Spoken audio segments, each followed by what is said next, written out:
Okay. Lights, camera, action!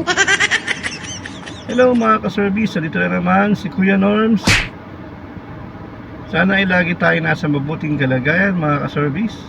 So ito yung daily vlog natin, ano? So maglalagay ako dito ng daily verse din para laging remind tayo na kailangan tayong gabayan ng Panginoon. Ito ang daily verse natin for the day. Okay?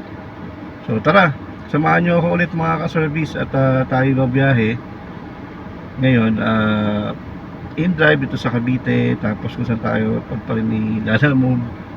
So nilaride, sana si Lala Ride lang lagi, no? Kasi para hindi na tayo mahirapan magbuhat ng mga gamit.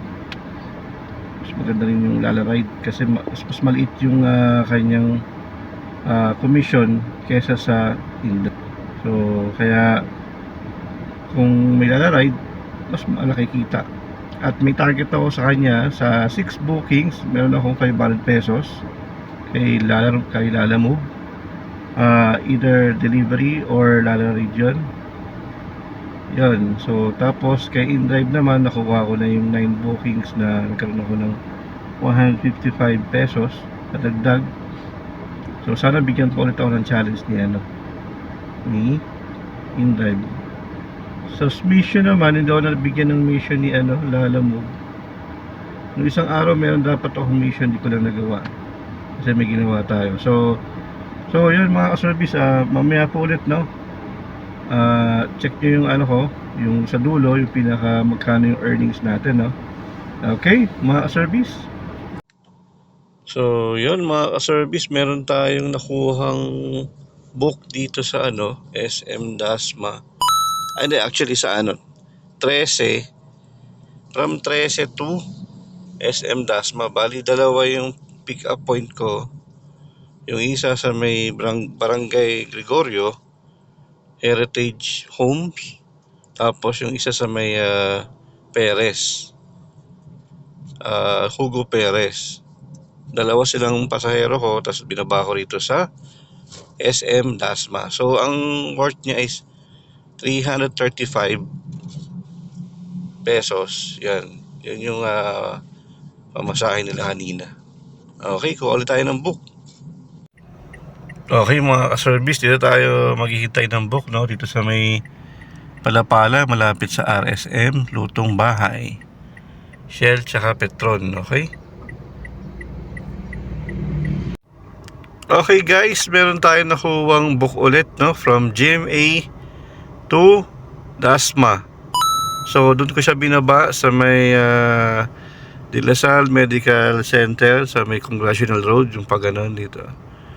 So park muna ako dito at check ulit ng booking ng InDrive.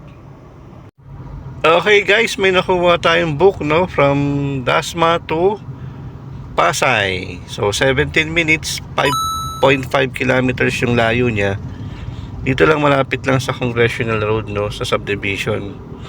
So dito ako sa Aguinaldo Highway ngayon, pakaliwa ako doon. So tara, puntahan natin ang pasahero ni Lala Ride. Let's go! So yun guys, kain muna tayo dito sa Budbud Sauce. Dito ba sa may Budbud at iba pa. Yun, kain muna tayo dyan. Order na ako ng dinakdakan. So may nakuha na akong book kanina from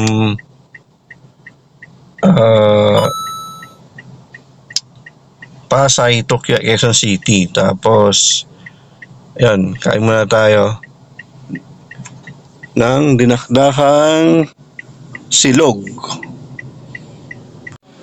Yun, kain tayo mga ka-service.